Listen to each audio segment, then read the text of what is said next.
Hello, this is Don Victor, author of Drawn to Win, host of the podcast Drawn to Win, the director of the Academy of Composition, and the creator of the Core 80 Experience, also known as the See and Grow Rich in Art video course, which you can find out more information at core80.com. This is the Drawn to Win podcast, where I have the incredible privilege to draw artists from around the world into fun and meaningful conversations around art and life, and yes, maybe even a little food. You can hear us each week on iTunes, Stitcher, SoundCloud, and YouTube. So make sure you subscribe so you always have a seat among friends. Let's get into the show. Spirit of grace. I invite you into a conversation. I want to understand freedom. That's what I'm going to feel from this conversation today. So with that, Craig, I welcome you into the conversation. Thank you very much for having me. You know, I was looking through, I don't know how I found you. It might have been on Facebook, I guess it was. And I saw these incredible, this incredible collection of these beautiful figures. Oh. And I was like, I have to get you on because typically I deal with artists who are kind of more real, you know, who are going towards the realism route and classical in that way. But what I loved about your work is it felt very classical, yet it had this freedom to it. And so and the sensitivities that you were using are very, very close to my own work.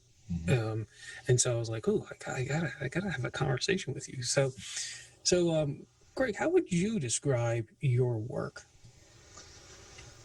Well, that's a tricky one.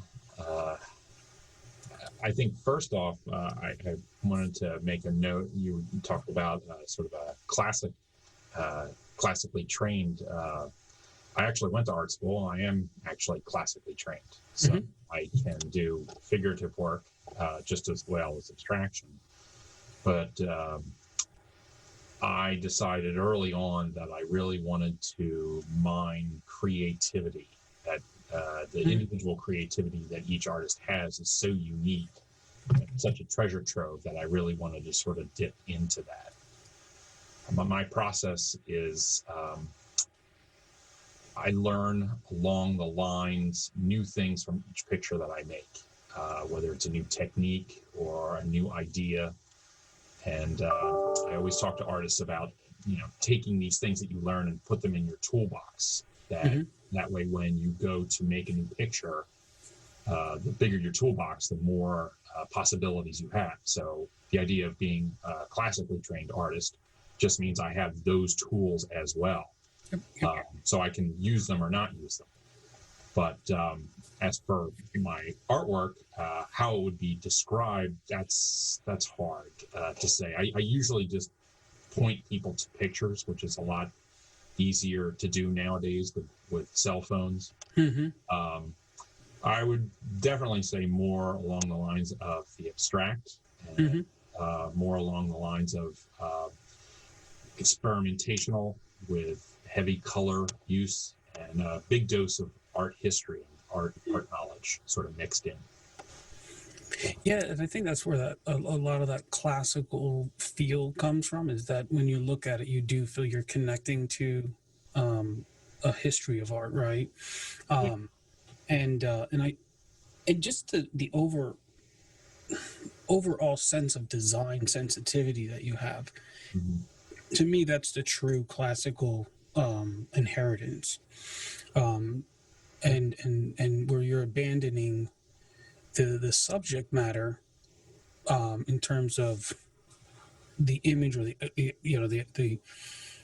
you're not drawing eyeballs and teeth and fingernails, right?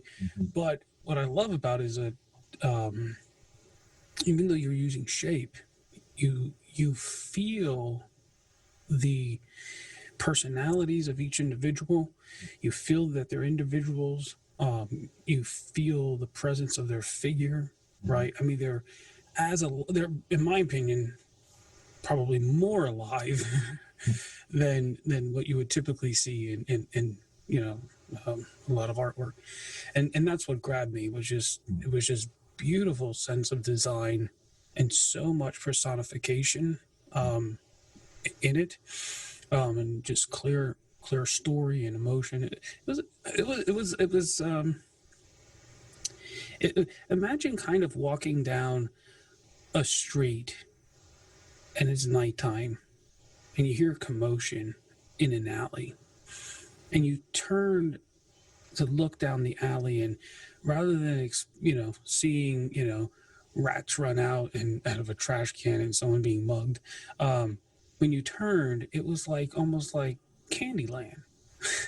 Like, it was just like this, and that's kind of like in a weird way how I felt when I first saw your work. It was like I oh my gosh, like where did this thing come from? This is like I'm waiting for a unicorn to run out. Like, this is beautiful, right? So now, do you the ones I saw? I don't know if they were the bathers, but they were. I think the larger series that you did come across first is my newest series called they're Sentinels. Sentinels. That's what they. Yes.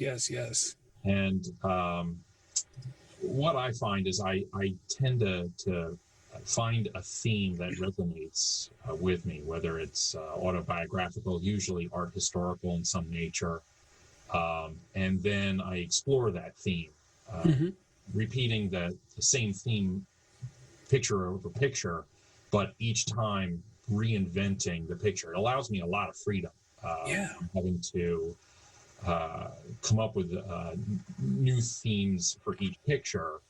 Doing it this way, I'm more like a scientist where I'm experimenting. In other words, I'm building these figures, but I'm inventing them. So I know that there's a figure in a ground, and for these sentinels, they're all figures, really female figures, holding these large pikes, like they're soldiers or warriors, and it helps balance the picture. It sets up like a framework really for them, and then it's really.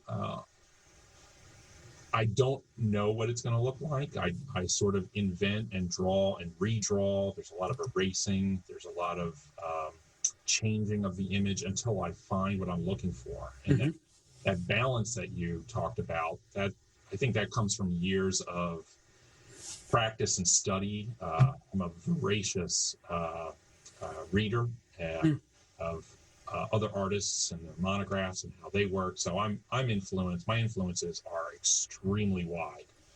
Yes, I can say Picasso, but I can also say, Helen Frankenthaler and Grace Hardigan, and Goya and Delacroix. And so all these artists are mixing together in my head, and how they all framed out their pictures it's become sort of inherent in what I do. I studied things like secret geometry and understanding how you can have hidden shapes and negative shapes and how this all balances together.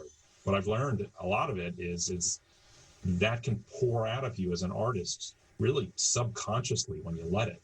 But you have to learn how to let go. That's the toughest part. And abstraction really helps with that, because it allows you to tear down a lot of the walls that you have to do in order to have a picture look a certain way. And if you tear all that down and just start with a pure blocks or pure shapes or pure line, what it really is my love of line. That's where it all begins.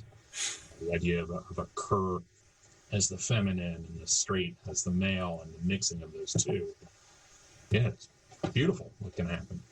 Yeah, I mean, oh man, it's kind of funny when you call the straight the male and the curve the female. It's really true. I understand that, but that's the easiest way I can sort of express it together. I mean, well, there is truth to it, and but the reason why I thought it was kind of funny is because being that we're both from Pennsylvania, you have a lot of Pennsylvania Dutch, and oftentimes you see the very skinny pole of a man next to a very voluptuous woman, let's say, who's been cooking a lot of donuts and 18 meals a day, and it's And it's just kind of funny because as I'm looking, I'm like, hey, Well, it's you can't help. It's to me, it's so beautiful that you can, with a single line, yep.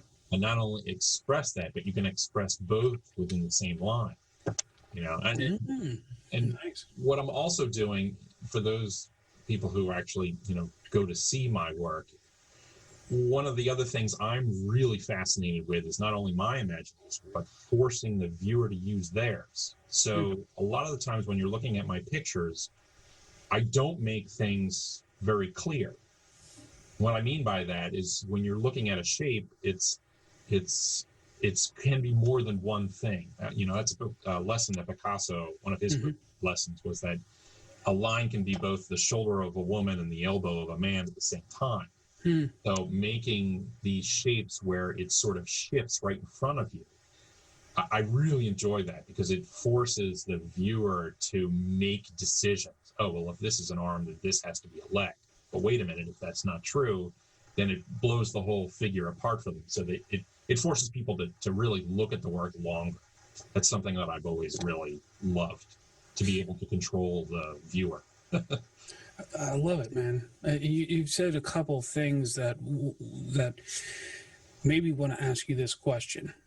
And this is why in the beginning I said I want to understand freedom, because I'm going to ask you a question that could be taken in a rude way, okay? But I promise you, the heart that I'm going to say it in does not come, and I think you'll get what I'm saying. How did you come to the point, what was the struggle, if there was a struggle, I'm assuming there was a struggle, that you came to a point where you just abandoned, you abandoned yourself into the freedom of what you're able to do. You just stopped trying to, do art for other people, let's say, right? And owned this, I don't want to say style, but we'll call it a style, right? You owned it. Well, I will be honest.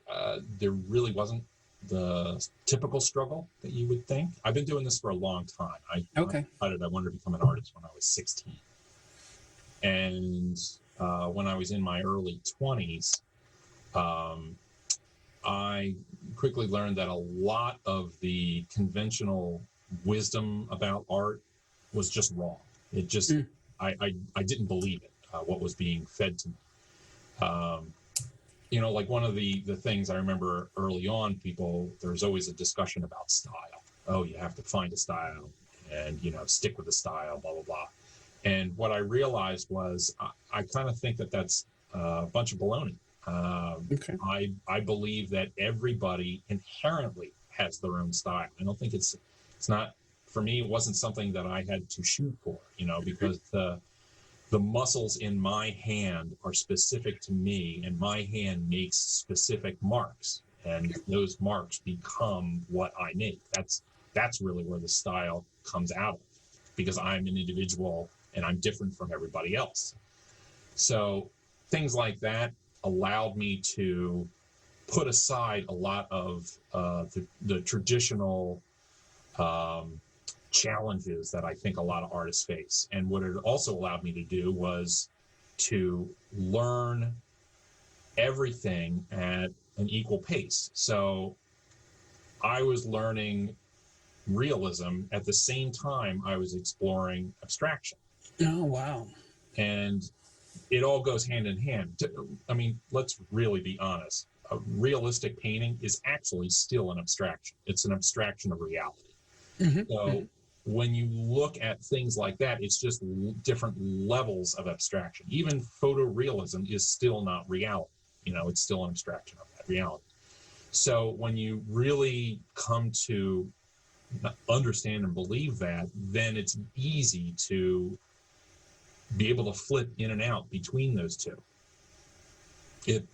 They complement each other. It's not a fight against each other.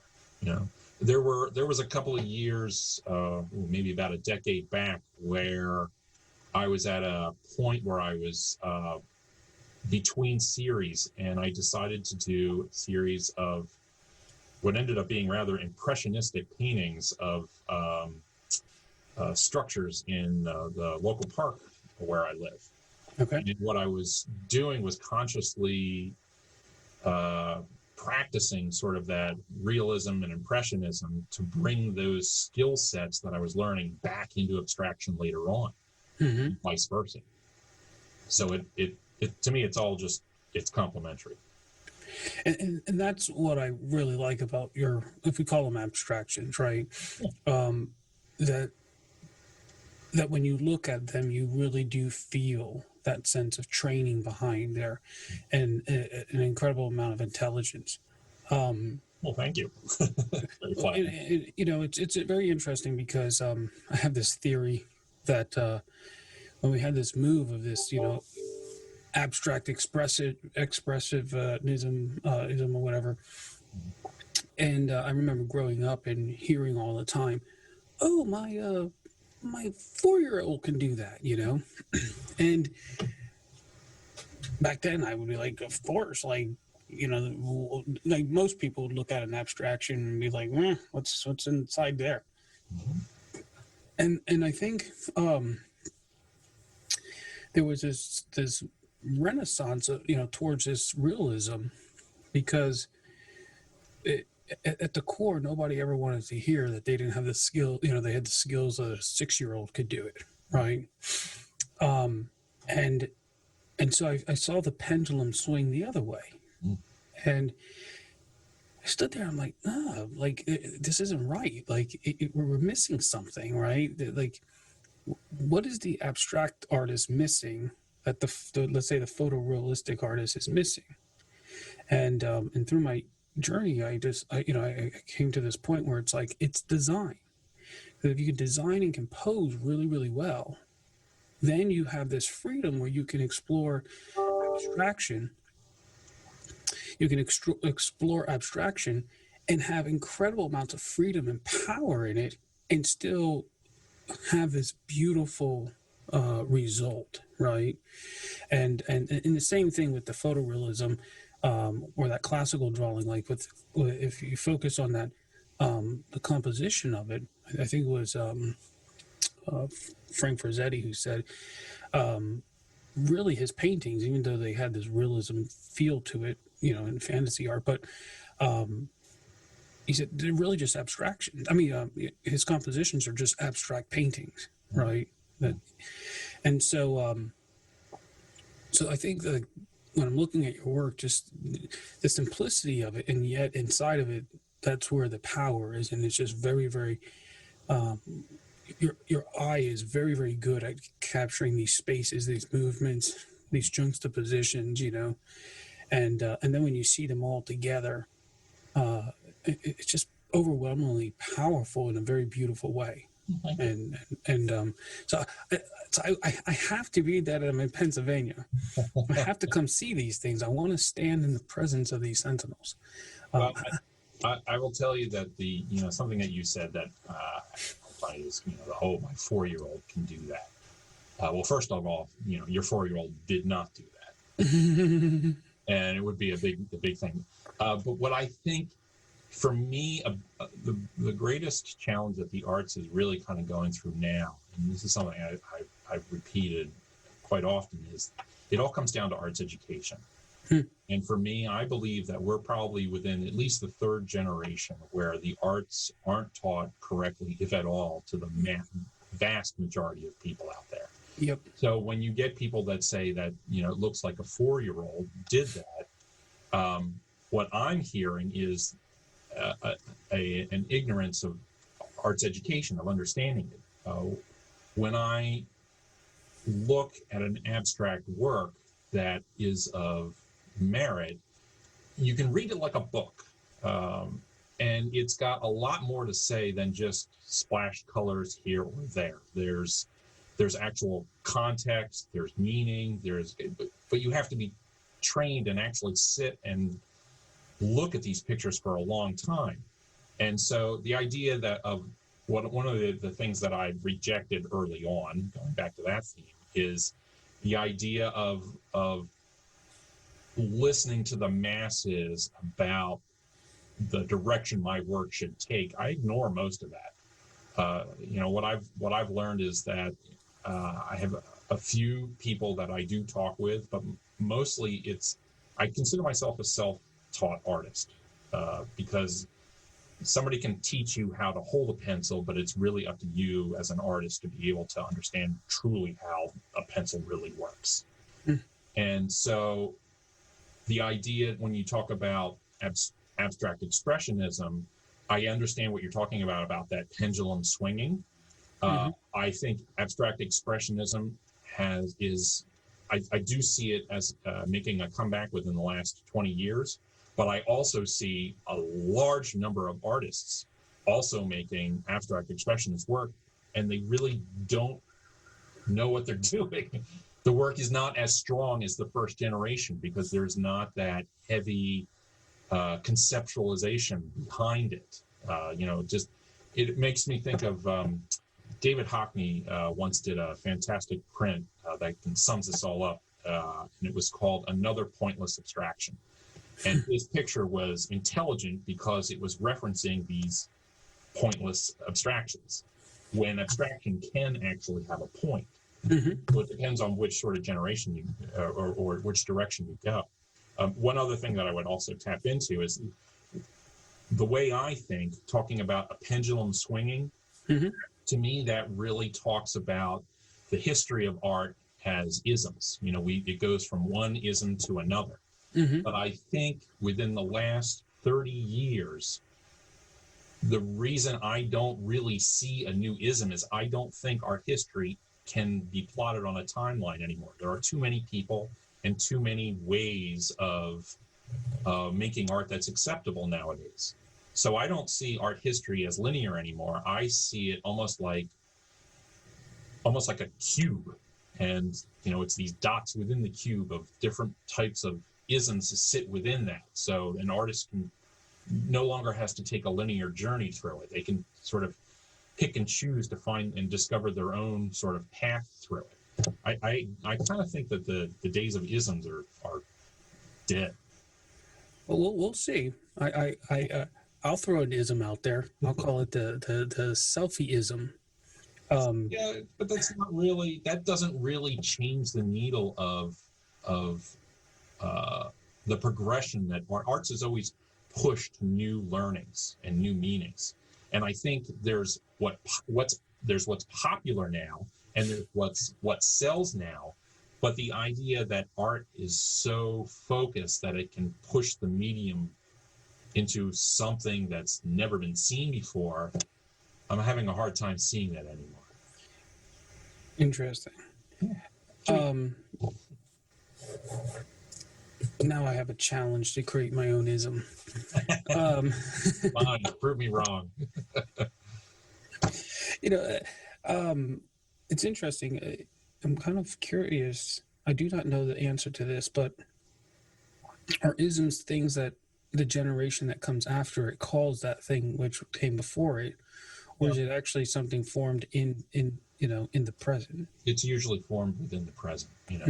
Like Cubism and Impressionism. The artists who are the creators of those were alive and aware of the it wasn't necessarily called a movement, but the names were out there.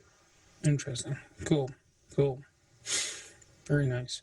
I was actually kind of making a little joke about this idea of the selfieism, and that is basically, hey, look I'm doing artwork, and it's becoming very popular, and no one knows if it's the artwork or the woman standing next to it in a provocative pose, That's marketing. That's not so it's marketing-ism.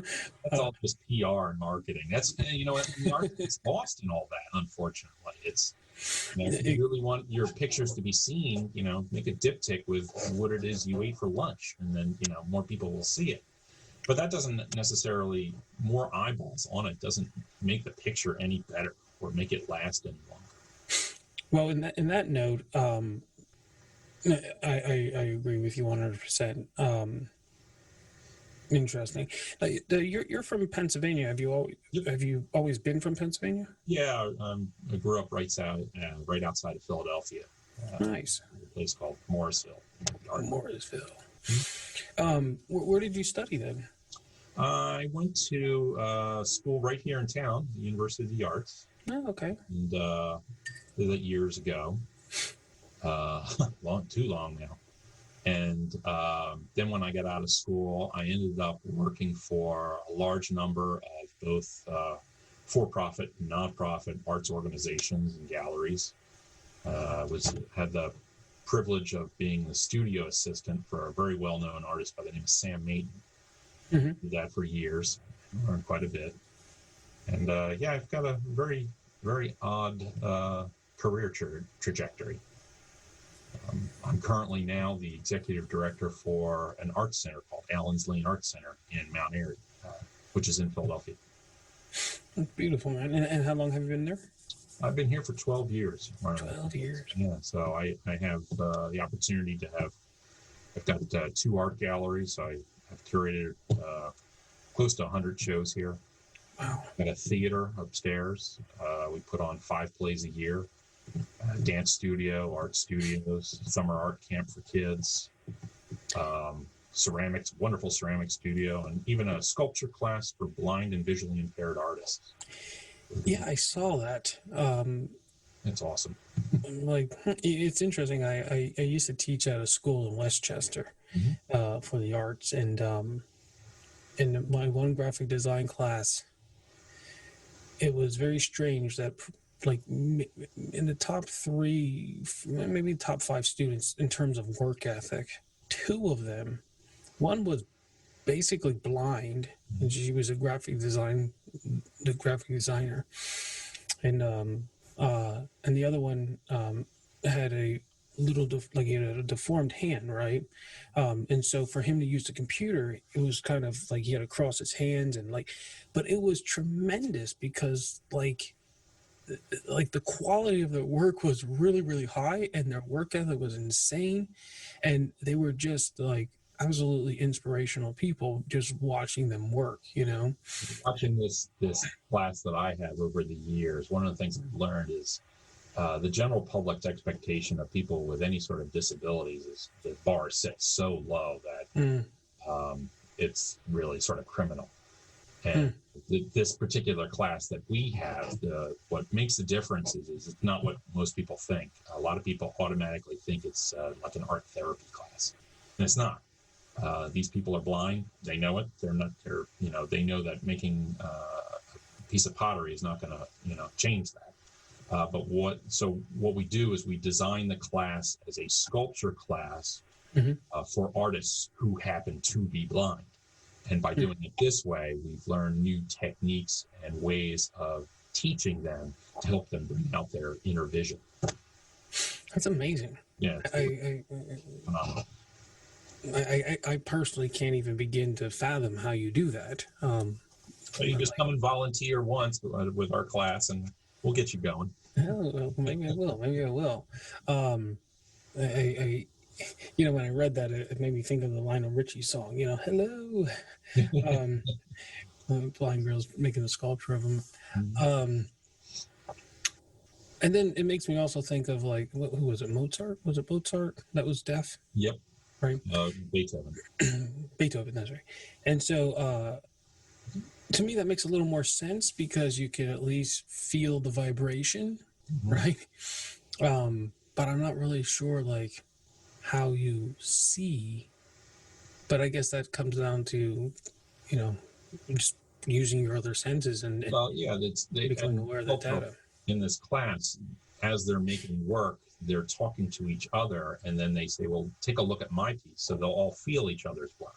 Oh, wow. When we have exhibitions of their work, the work is actually meant to be touched and felt and experienced that way, as well as our eyes. But the class, as a sighted artist, what it has taught me is how much we rely on sight in order to communicate artistic ideas. And, what if that's right? Can you still do that? And how do you do that? So it really, as an artist, it really helps open you up to, increase your tool bag of techniques that you can use. So, you have a wider range to be able to talk to people. I love that, man. I absolutely love that.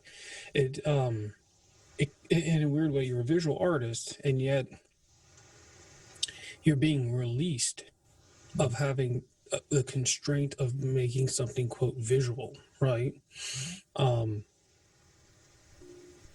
That would be a very interesting experience to do a project, blindfolded, or I've blind painters before as well, and that's really quite fascinating to find out that usually they've had sight in the past and then they've lost it, but they still, they'll have assistants that will say, okay, I need red, so they'll put red on the brush, and they have to memorize every stroke that they're sort of doing, and it's fascinating to see how that happens. Wow. Mm-hmm. That's cool. That's very, very cool. Very cool. So I saw that you had you had this figurative style in abstraction. You also have this other what was it? I saw that you were doing something with maps, and and there was something else that I thought was very interesting. What was it? Let me get here. The botanicals. That's what it was. Oh, yeah. So as I said before, I tend to work in series. And when I first started doing these, I was doing mythology and Three Graces, and those series would last for maybe like a year. But then as I got older, the series would sometimes take multiple years. As a matter of fact, the series I finished right before the Sentinels was a series I did called Bathers. It was based on a painting by Cezanne that hangs in the Barnes Foundation, the large bathers there. And I didn't mean it to do this, but it ended up, that series took a decade from start to finish. It took me that long to see through everything. And the Imaginary Botanicals, actually, they started 9/11. When that happened, freaked all the artists out, and I knew I didn't want to make pictures that were sort of gory and whatnot. And I happened to be working at the Academy of Natural Sciences here in Philadelphia at the time. I was their webmaster, and I had access to all of their specimens. And I just started sitting down, like every other artist, watching TV, and I was just, making these little watercolors, and these imaginary botanicals sprang out of that. And what I got really excited about was working with the specimen collection at the Academy. They have, I think it's like 11 million specimens.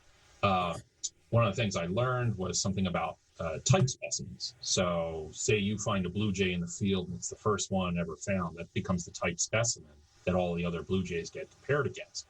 Well, sometimes they've only found one specimen of a particular animal or fauna or something like that.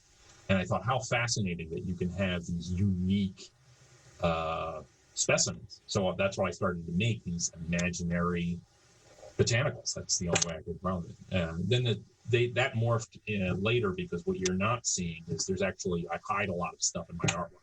There's actually a hidden figure within the majority of those botanicals that you're not really supposed to see, but if you find it, then it pops up. All right, now you've challenged me. Okay. I'm trying to find it, aren't you? Well, I'll give you this. It's actually Boucher's Miss O'Murphy. I love that painting. Oh, is it the lady who's laying down? Very erotic for the time period that it was made. So start to look at the botanicals, you'll see the head, the breast, the arm. Yeah, the legs are moving up in the hair. Yep. I analyzed that painting once before. I'm looking at it, I'm like, why is it triggering that feeling? and then I looked at the design that was built underneath. I was like, oh my God, this is genius. Boucher was fantastic. He had his touch was extraordinary. I would say even better than Delacroix, but Yeah, but they all have that commonality of that the secret geometry underneath. Yeah, now, It's all you math. brought that up a few times. Like, how did you get all wrapped up in that?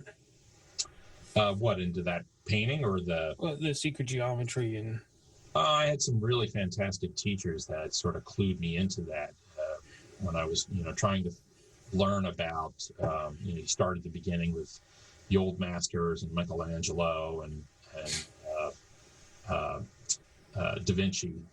You need to learn golden ratio and secret geometry in order to actually understand those pictures.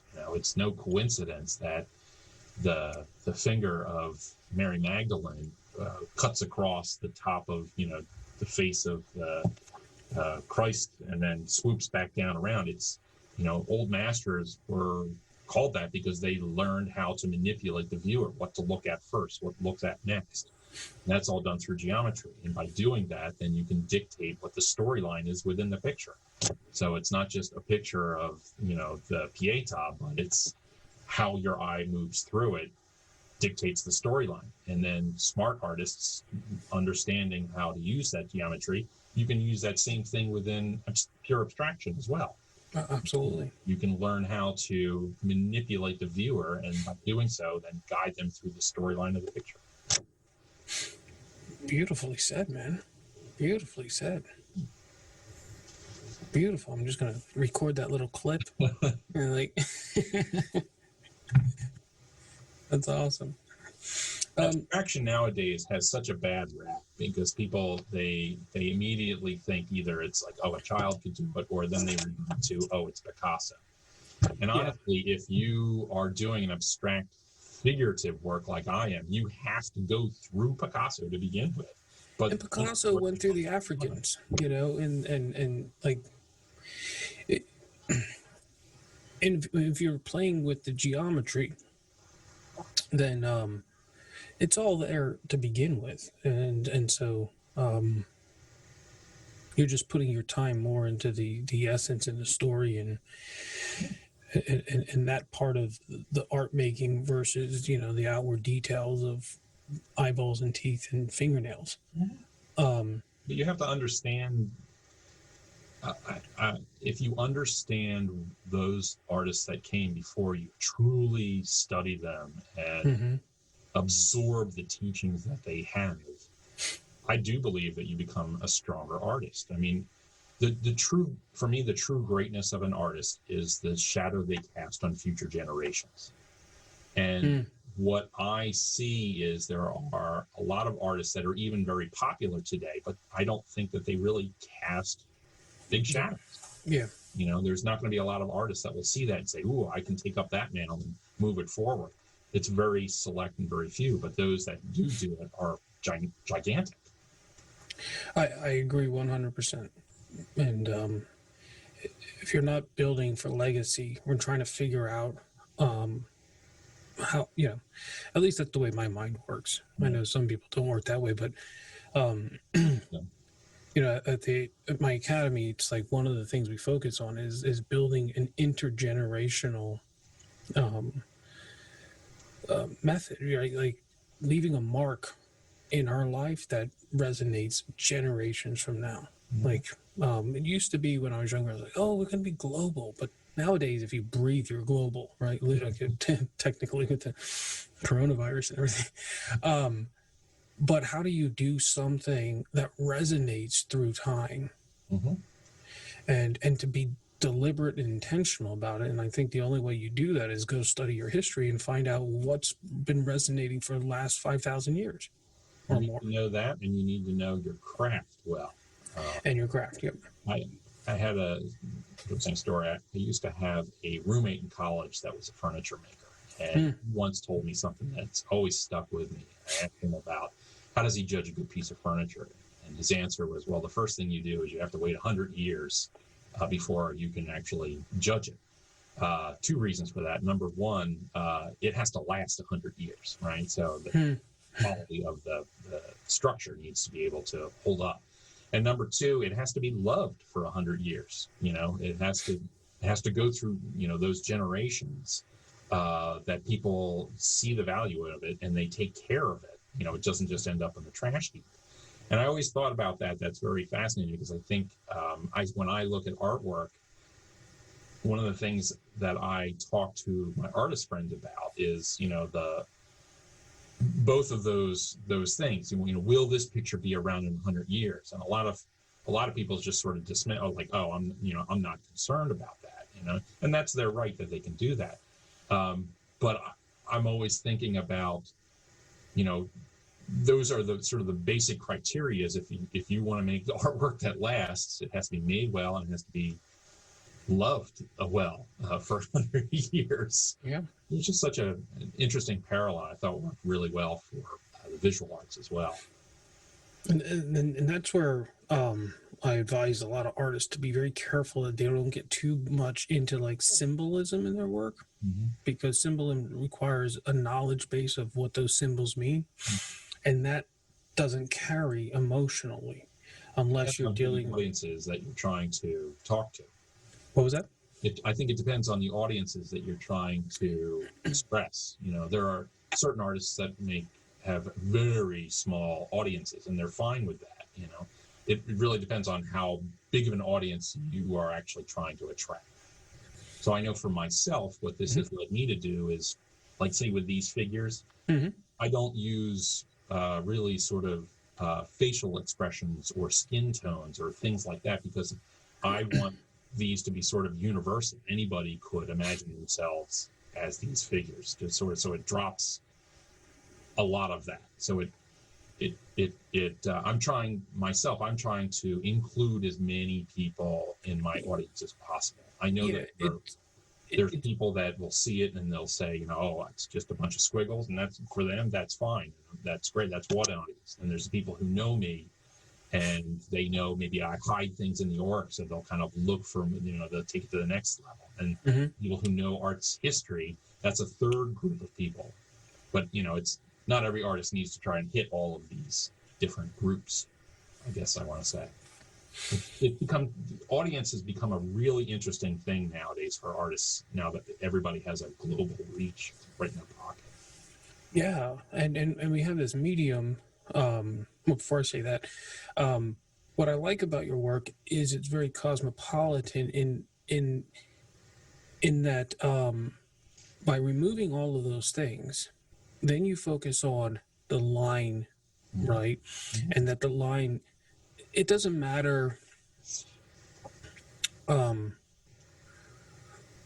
it could matter, but for the most part, it won't matter. How do I say this? People are going to respond to the line very similarly now to 100 years from now, because it's triggering us at a primal level, right? And so a vertical line will always be a vertical line and have a sense of strength and authority. You're never going to look at a vertical line and say, "Oh, that's calming and peaceful." And it's always going to have a sense of structure, authority, power. It's always going to have that energy to it. I used to have my students stand up and stand against the wall with their feet, like their heels against the wall and their head against the wall, very, very vertically, and stand there for like a minute, and then ask them how do they feel. And then I would have them lay on the floor, heels, head on the floor, and lay there, and they would just articulate. Laying horizontally, very, very, very different than standing vertically, right? And then I have them lean at a diagonal on the wall, and it just took that idea of line direction and what it triggers in us, and it made it very kinetic for them, right? And that's not something I had to tell them what, I didn't have to teach them it. It was just the reality of experiencing those angles, right? And so if you're going to put in symbolism in your work, which is okay, but just make sure that the thing that you're able to make that feeling of what you want to communicate, transmit,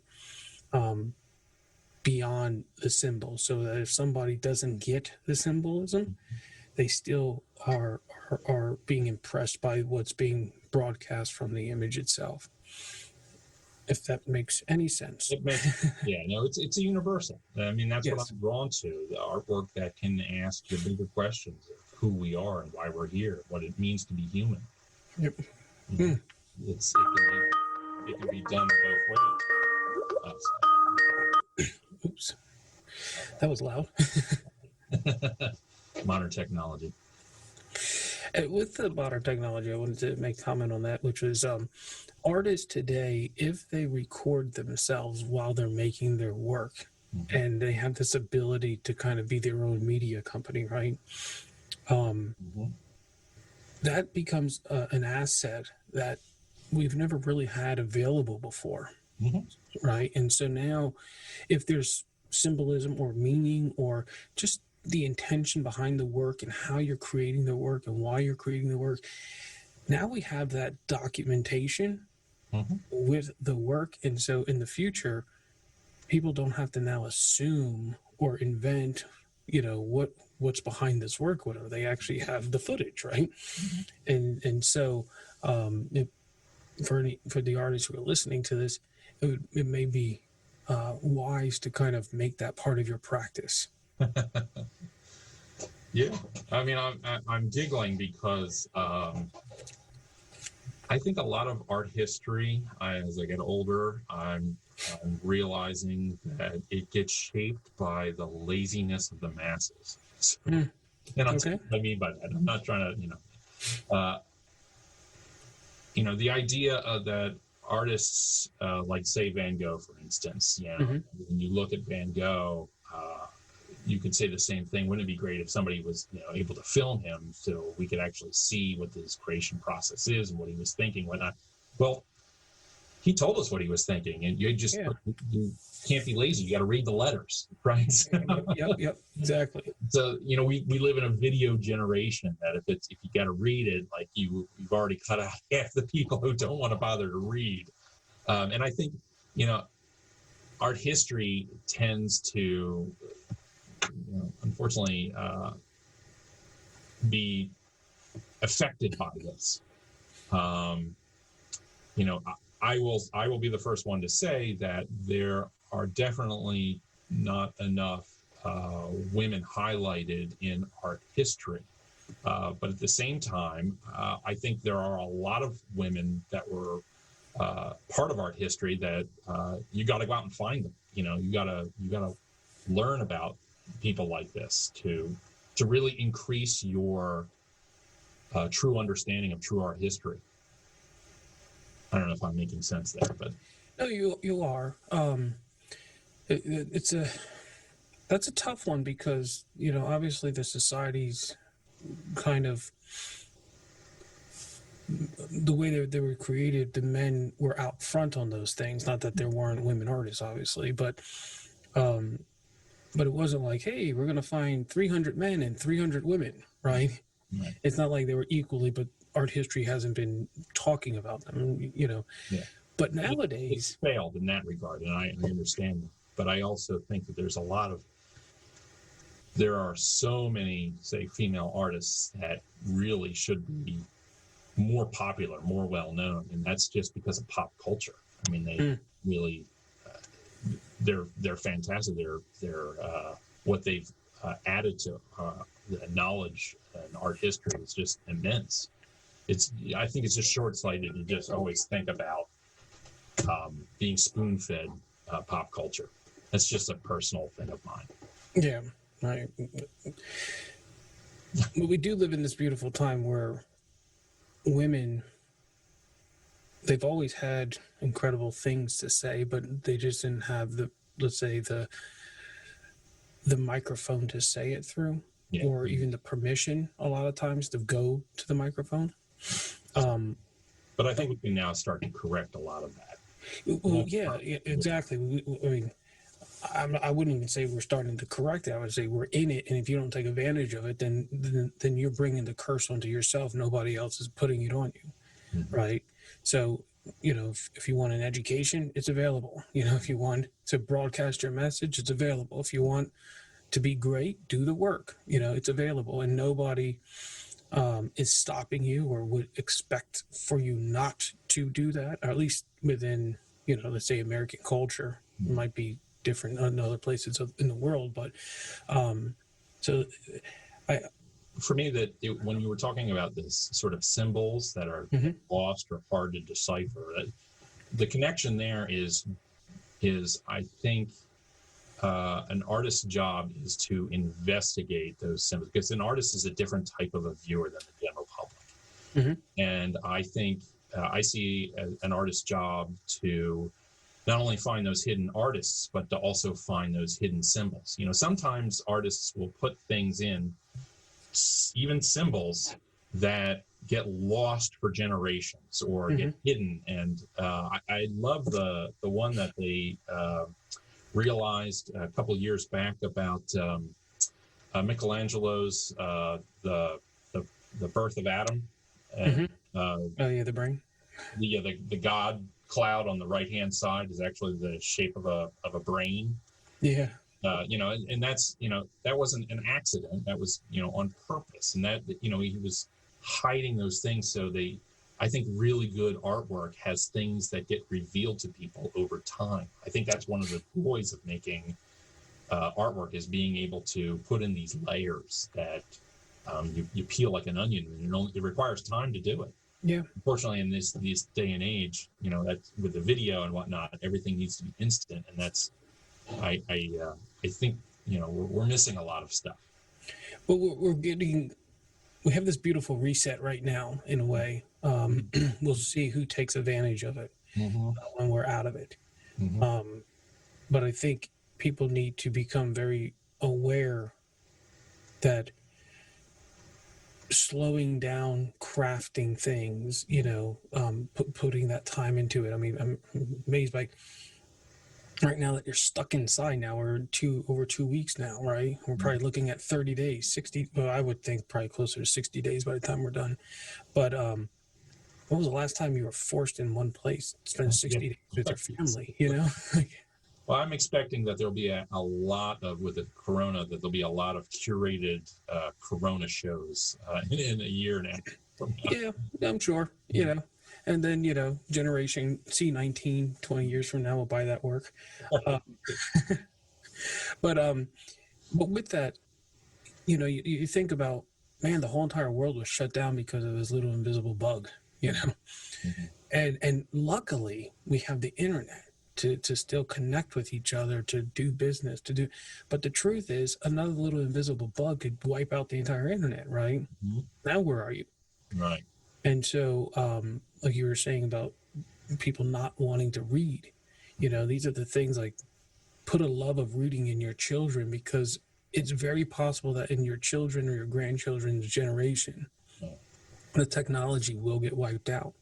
And those who don't know how to read because all they do is watch videos, or, I often find it funny. I've taken up a medium that is, it's I think one of my first art shows was Who Said Painting is Dead, and the idea that this antiquated way of making art. Sometimes it's kind of funny that I've chosen the slow art way, and it almost seems the opposite with video and movies and TV, that I choose to do this other thing that people have to slow down about.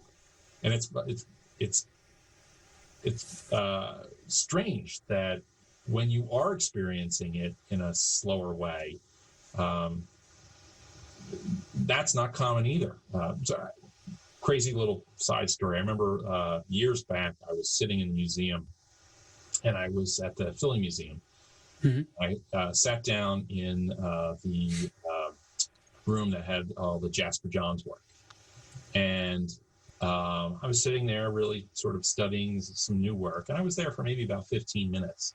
But it was so unusual that I was sitting in one spot. I actually had a security guard come over and shake my shoulder and ask me if I was okay.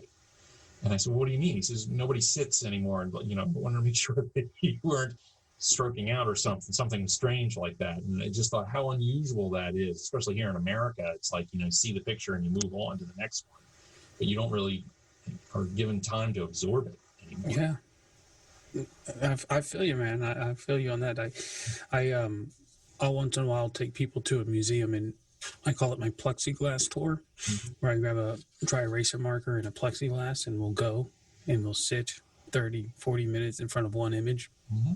and you study it, you read it, you decode it, you analyze it. And by the time you get to the second or third painting, you've already seen like 60 groups of, 20 people walk by, and it's like, and they're looking, but nobody's reading it, and it's just they're missing it. They're missing the average amount of time that a picture gets per viewer in a museum is like 3.2 seconds. Like, people go to see the Mona Lisa just so they can check it off their box, but they didn't actually look at it. That's still a big difference between looking and seeing. Yep. A lot of people don't get that, and this, to me, this always gets back to sort of arts education, right? Which is why I'm here at Allen's Lane Art Center, because I'm really trying to make a difference. For me, this is really sort of the ground floor for arts education, getting people introduced to the arts and getting them excited about it, about having a life involved and engaged in the arts. So I'm trying my best. That's beautiful, man. Well, maybe we can work together on something, dude, because that's, I'm right there with you. Mm-hmm. It's my Markle. Sorry. I don't know if that was, I'm assuming that was your computer. Yeah, it was mine. Sorry, technology. The mark that I want to make with my life in art history is getting people to know how to discuss art with each other. One, internally as an artist, right, when you're going through that process, but also if you're with a fellow artist, or even not a fellow artist, maybe a buyer or just an art fan, and really focusing on establishing a language that people can use to communicate their ideas about and their experiences with art. And so art education is so important. But the truth is over, like you said, 3 generations now, probably, we really haven't taught art properly. And plenty of art history classes just focus on who painted what when, but they don't actually say what the significance is about it. I've run across art teachers that don't understand what the significance is of it. Yep. And I'll tell you a story. I probably told this story many times on this podcast.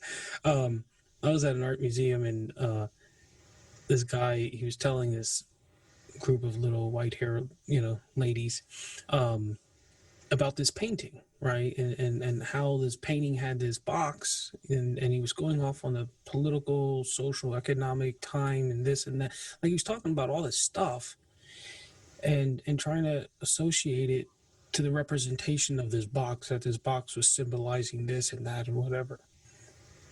And being an artist and studying art, like really looking at the work of the masters, you're like, I'm not saying that artists don't think about that stuff, but when they're actually in their studio crafting and working, that's not the conversation that they're having, right? That's when they have those conversations over beer and coffee, but not over paint and canvas, right? And we'll just talk about where to get cheap turpentine. That's what they talk about. Like, yes, it's old nasty beer. And so when I went up to read the painting, it was this violin and on this beautiful diagonal, right? And as your eye comes down, it has this little string that was on the violin that was broken. And then the dominant vertical that was in that image was a candlestick. And at the top of it, it was a little bit of smoke. It was this beautiful little arabesque. And it came down into where this paper was. And so the highest point, like the highest contrast, was inside the black notes on this paper. So it was like music notes. But as your eye went down, it faded, and then it was just white paper. And I said to the guy, I said, when I read the painting, I think this is a painting about, I think somebody died, and And I said, because, the candle here, the flame goes out, the violin you can't play, it's broken, and the music never was finished. Hmm. And he said, oh, that's interesting. He said the year that painting was painted was the year that the artist's father died, and he was a musician. Hmm. Mm-hmm. And that, it was one of those moments where it was like, yeah, I gotta get this. I gotta show people how to read a painting. Right. That's deep, and nothing to do with what was going on outside of the man's heart, like. Mm-hmm.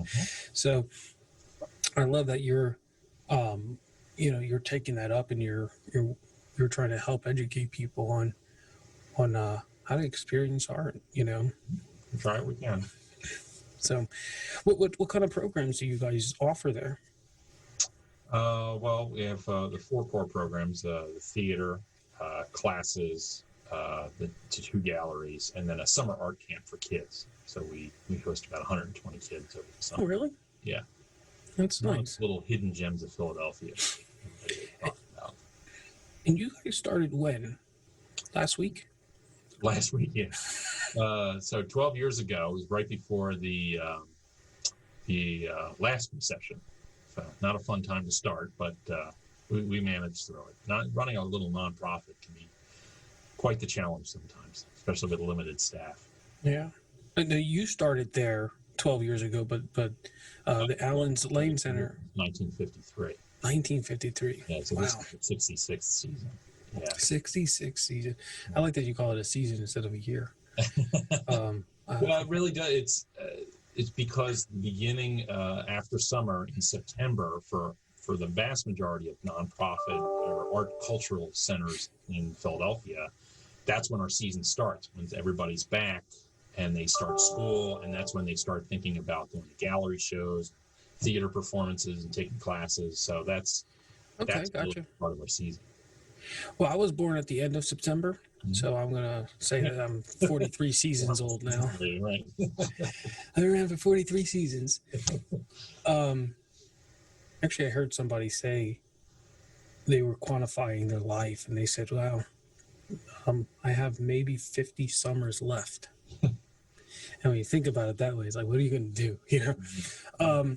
But the fact that you guys have been around for 66 seasons, I wanted to ask you, maybe if you could share some encouraging words to artists about facing challenging times, because a lot of artists are terrified, and some people think, oh, it's the end of the world or the end of the economy, whatever it might be. And being around 66 years, I'm sure you guys have faced that 5, 6, 7 times. Yeah. And so what's some advice that you would give, or encouragement that you would give to other artists? The best piece of advice I could probably give is really boils down to educate yourself. And what I mean by that is there's really, when you become an artist, there's really 2 big branches that you have to learn. One is, how to make art and what you're making and that sort of thing. And the other branch is really how arts works as commerce, or more than commerce, just how all arts and cultural organizations and individuals, how all that fits together and what makes that function. So you got to get down to the nitty gritty. As an artist, you need to know basics like how to do a spreadsheet, how to do your own finances, how to read a contract, how to create a contract, what that all involves. The number of artists that I've met over my lifetime where, they show up at a gallery or something and they just drop off the work and then they run out the door. They don't sign anything. They don't do anything. It's frightening, really. And there are so many artists. We're awash with artists now, and so many of them are just happy to be in the game that they give everything away. And what I always tell artists is, look, you have to slow down and realize that essentially you're a wholesaler, right? You make your product, you have a wholesale price, and then there's other people that would want to sell it for retail. So you have to understand the business and how that actually works. People are always asking me about how do I price my artwork, and There's lots of different ways to do it. But I always tend to start at the basics. How much did this cost you in raw materials? How much did it cost you in your time? How much is that sort of worth? And a lot of times when I break it down this way, I tell people, okay, well, you've priced this at, X number of dollars, which means you consider yourself worth, $4 an hour. Is that really, is that a viable business plan to do that? Now, you can't do it that way. Mm-hmm. So you can't make a living off that. So if you can't make a living off of that, which is the vast majority of artists, you need to learn other skill sets. You need to have a day job and figure out how to do that. I'm fortunate in that actually my day job and my art sort of have similar skill sets involved. So I need to know how all of this stuff works. But don't sit around and wait for somebody to, help you out on this. That's not going to happen. I once met a mother who had a shining star daughter who was a great singer. And I gave her this same advice. And she said, why would my daughter need to know how to do that, or even need to know how to type or this and that? And I explained it. I said, look, your daughter's going to be a smash success, I'm sure, but the first contract that she's handed, I guarantee was going to be designed to rip her off. So if she doesn't know what she's signing, it's not going to be to her benefit. And suddenly, it dawned on her, oh, okay, that sort of makes sense that way. So you got to learn all of this stuff. It's not rocket science. It's how to read a spreadsheet, how to do your own marketing, your own PR. Most people are halfway there anyway because they know how to use social media, but how do you market on top of that? How do you make a press release? How do you become a graphic designer and use your own images to promote your own work? How do you make your own postcards and posters and everything like that? You need to learn how to take your own photographs and how to Photoshop and how to put all this stuff together. Lastly, the biggest thing you need to understand, the biggest benefit that you have as a visual artist, is the fact that the power of your art is not the original that you make, but the copyright that you own. I'm always telling artists, take advantage of that, because, if you have a great picture and you don't take advantage of it, I guarantee you someday when you're long gone and dead, somebody else will. So, what I mean by that is if you own the copyright, you can, sell that image over and over again in a variety of different ways. Don't just limit it to this one, I have the original and that's it. It's money sitting on the table that you're giving up. And what's a practical way of like, what would, let's say like one of your paintings, how would you put that into a copyrighted, I'm assuming like a licensing or something like that? Well, the way the law states, it's another thing you need to know about copyright law. The way the law is stated currently is that when you make something, it actually is automatically copyrighted, but it's not the full copyright steps. In other words, if I don't take any paperwork and somebody takes that image and they start making copies of it, illegally, I'm allowed to get them to stop doing it. Because I own the copyright. Now, if I had actually filed my artwork for copyright, then not only could I stop them, but then I could sue them, right? Yeah. And get the money that they made back to me. But that's really sort of the protectorate side of the copyright. What I'm talking about is if you own this image, think of all the ways that you can use it. You can license it out. You can use it on your own. There are artists that their work would lend well to, say, stock footage. There are some that would make beautiful calendars. People would love to buy. There's a revenue stream that's there, or cards, or posters, or T-shirts, or what. You can do all this on your own now, especially with the new technology of print on demand. Yeah, oh my goodness, it doesn't cost anything anymore. That's one of the things I encourage artists to do as well, with that, just like the video, like documenting their process. Because at the end, nowadays you can go and, with no money down, publish a book and sell it on Amazon. I have two books on Amazon, in the process of creating another one now.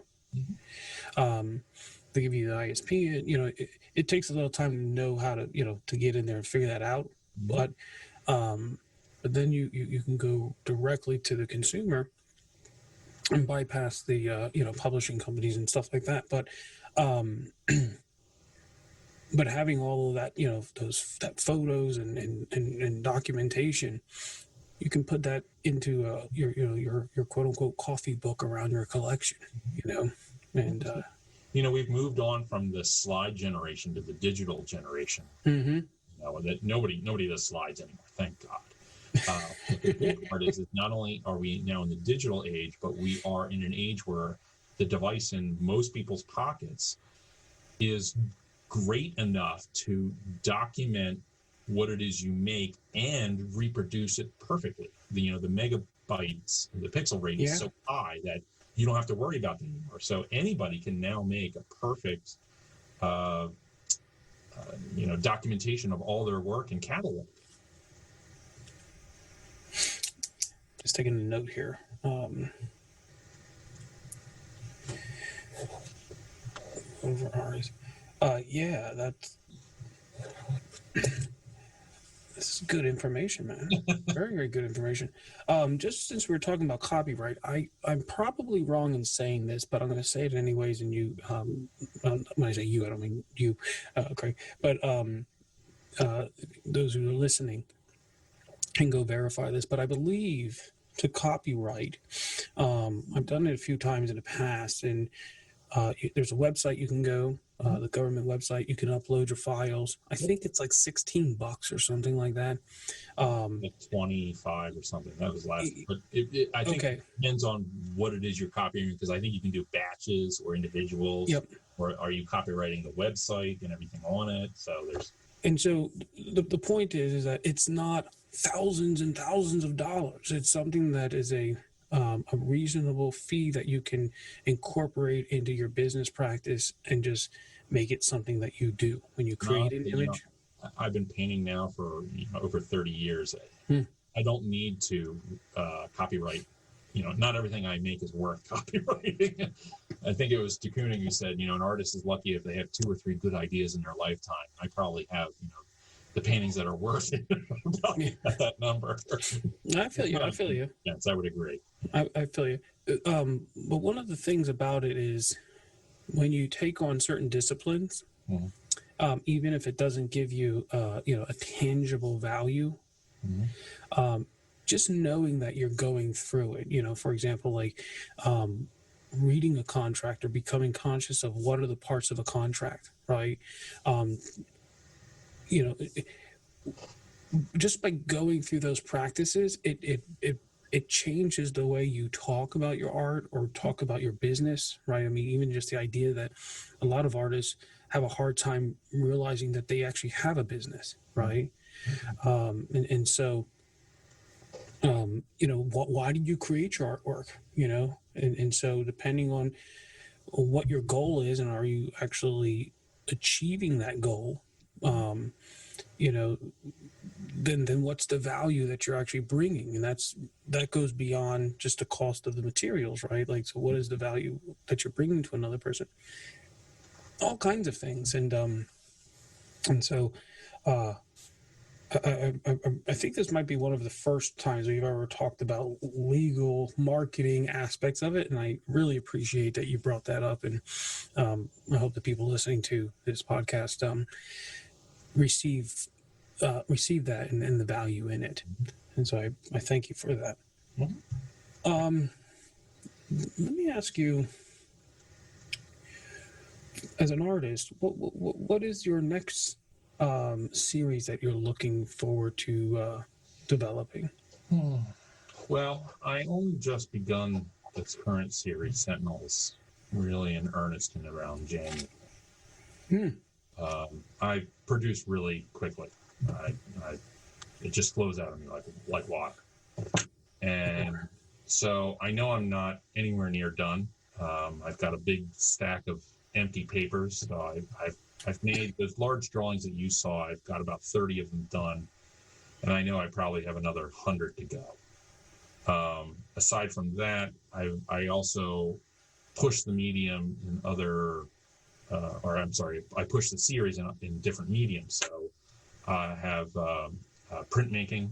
I'm a lover of lino cuts.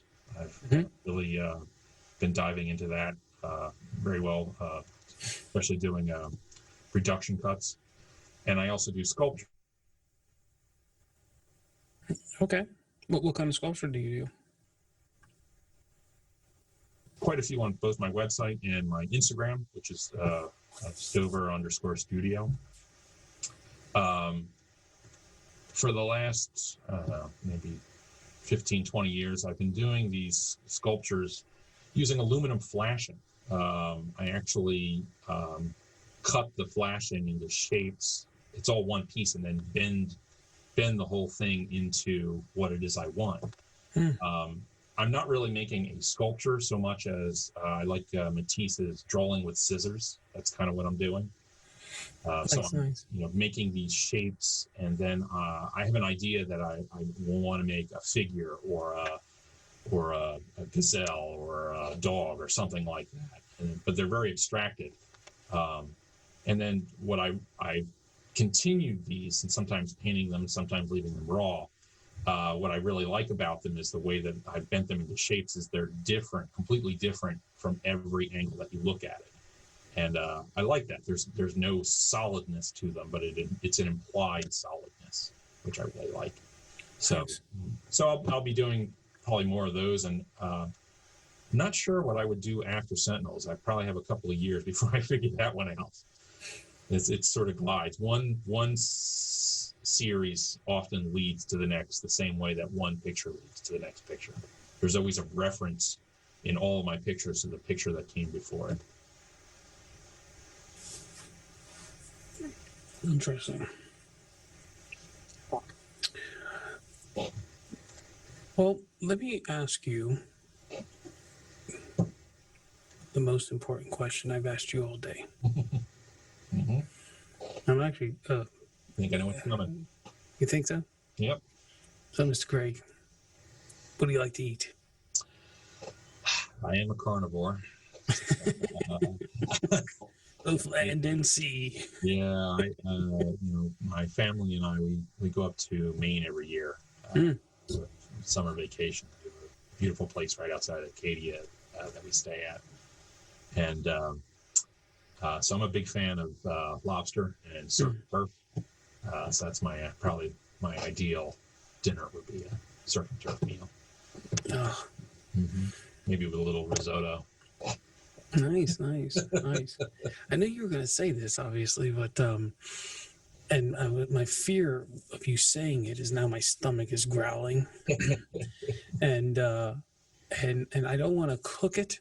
I want to go somewhere and eat it, but we can't right now. Right. I feel like we're like in an eighth world country right now. Right. We're not even allowed to eat. Well, I'm blessed in that. Shout out to my wife and daughter. My wife is an excellent cook, so I'm very lucky in that regard. Nice. So surf and turf. Oh, sounds so good, man. Sounds so good. You're gonna go. Yeah, I'm thinking I have another podcast in about 5 hours, and I'm like, I can make a little trip to the store, get a nice little steak down. Yeah, that's really good. So why do you make a trip to Maine all the time?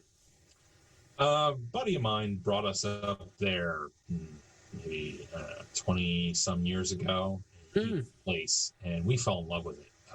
We stay on a little peninsula called Surrey. It's right on the beach. We get we stay still right on that, and it's like maybe a quarter-mile private beach. If you get two people that walk by a week, that's a crowd. So there's nobody there. You see Acadia in the distance. All of nature is there on display, and porpoises and seals in the water, and the eagles in the trees right behind you. Really? And really what draws us up there is the tide is wonderful. You get an 11-foot tide, and so the whole beach suddenly disappears and reappears, and there's all this nature's bounty is suddenly on display. Starfish and seaweed and mussels, and it's just gorgeous, really gorgeous up there. Wow. I'm gonna have to go visit. I'll be honest, like I don't like cold and I don't like being wet. And so Maine has never been, and for most of my life, I've never really cared for seafood. Now that's changed over the last several years. And so Maine has always been like an enigma to me. I'm like, what is once you go, you will understand. There's since I'm in Philadelphia, there's a lot of people in the Philadelphia region, and we all seem to end up there. So it's sort of a common place. It's very, very peaceful, very relaxing. Yeah, I studied in at a studio, the Barnstone Studios, many years ago, and in Copley, and Myron, he was originally from Maine, and he wanted to actually create his studio in Maine, but obviously, like you said, there's two people who walk by, and so he made it down in this area, closer to Philly, just because it's much more. It was a wiser decision to do that. For his work, yeah, I can see that. Look at the work of John Marin and his work in all up in what's the island? It was some island he was up there. That will give you a taste of what an artist can accomplish up in Maine. Well, I'm definitely going to have to make a trip, if not for anything, the food definitely, because I just always keep hearing about Maine food. You're making me hungry. I just feel like if I'm going to go up there, I'm going to end up turning into like a Wyeth, and I see a portrait of myself in some big petticoat or whatever, and smelling the fish coming off the harbors and stuff. But the pictures paint themselves. What was that? The pictures practically paint themselves. Yeah, yeah. To go eat, and then it must have. When I think of it, I'm not sure if what I'm seeing in my head is Maine, but I do. I get the sense that there's a special kind of light. It is a little bit crisper because it's more northern. It's a little colder, I would say. It also depends on the time of year that you're going as well. So there's less pollution up there, less sky pollution at night, which is fantastic. You actually see the Milky Way. Oh wow! Yeah, it's a different, but seeing. So I'm full of stories. I got one more story for you to talk about seeing and color and eye work, and because people always talk about, how's the light here and there. So years and years ago, I had this accident. I was working a boardwalk in Ocean City, New Jersey, of all places, and I had this accident in my eye. I had my eye poked, and my eye filled full of blood, and it looked terrible, but it was okay. So I went to the eye doctor, and he said, you're fine. Here's some drops. Blah, blah, blah. And I said, while I have your attention, while I'm here, I have a question I wanted to ask you, and it's a little weird. I said, okay, what is it? He said, I notice that I see differently out my right eye than I do my left. Particularly, the colors are more vivid, and I can really see it in the yellows out my right eye than my left eye. It's two different colors. I said, is this normal? And what he told me blew me away. He said, well, actually, they think that about a third of the people on the planet actually have that. But the fact that I'm an artist and I'm looking at color, I was actually able to see it and see the difference, and it clued me into it. So it sort of allayed my fears. But then I walked away later thinking, all right, so if I see two different colors, which one's the real color? So that threw me for a loop. And then I realized just how different color could be from your perspective as to mine, and how different that could really be if I don't even know what the true is, let alone how could I ever imagine what other people's true is. So that really helped me progress as an artist, thinking about what I'm making and letting go of making sure that people see very specific things and how they see and what they see. I mean, what it led me to believe is that I think the true definition of a work of art, the only true definition, is everybody's definition put together. If you see a bunny rabbit, when there is no bunny rabbit intended in there, who am I to say that you don't see that?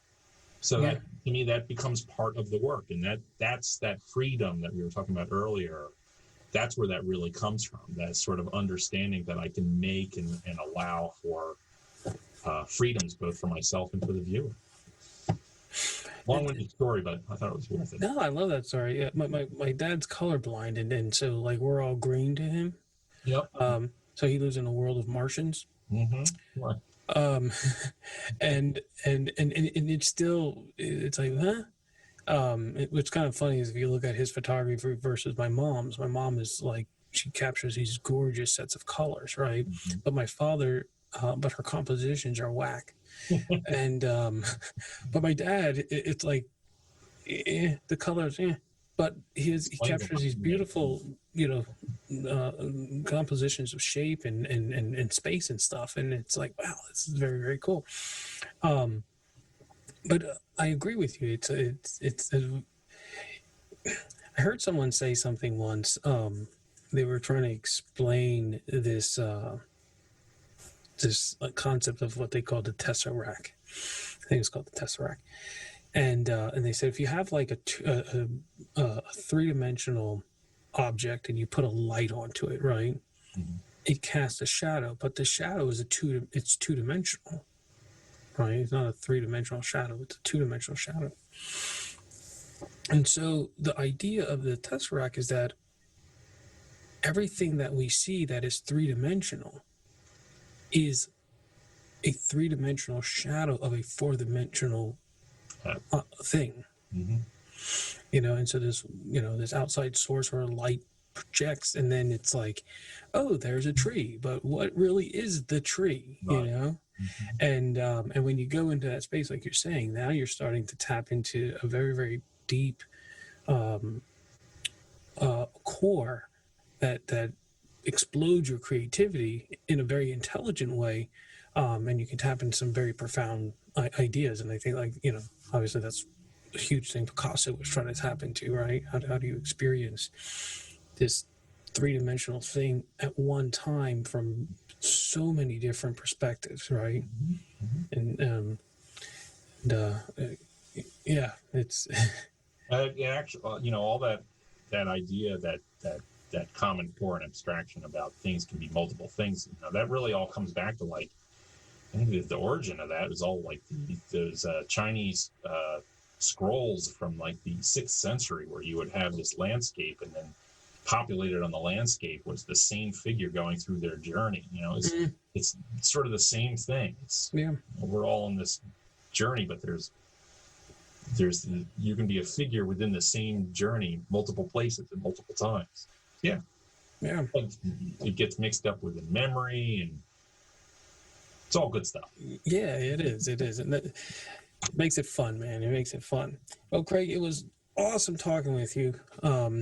Really, really enjoyed it. And when I get down to Philly, I definitely want to stop in and shake your hand and check out the Allens Lane Art Center, and also I want to stand in the presence of your women. You can always see my work online. Picturemaker.com is me. What a great domain. Yeah, I did. How long have you had that? Probably. When the internet first started, I bought it. 94, 95, I think. Wow. Yeah. Wow. And, Picture Maker. But lately I've been having a lot of fun on Instagram. It's Stover_studio. Cool. But either way, you can contact me through that. Awesome. I'll put all that in the show notes, and so people can click on it and go over and check out your stuff. Wonderful. Well, thank you very much for having me today. Appreciate it. In just 30 days, the Core 80 experience teaches you to decode the intentional design underneath great masterpieces. Through video lessons, assignments, and feedback, you learn to recognize the underlining structures like thrust maps, echoes, and gamuts that give master compositions substance and gravitas. Knowing how master artists and illustrators compose their artwork unlocks your ability to give your artwork more meaning and energy. Enroll today and get a 7-day no-hassle money-back guarantee at core80.com.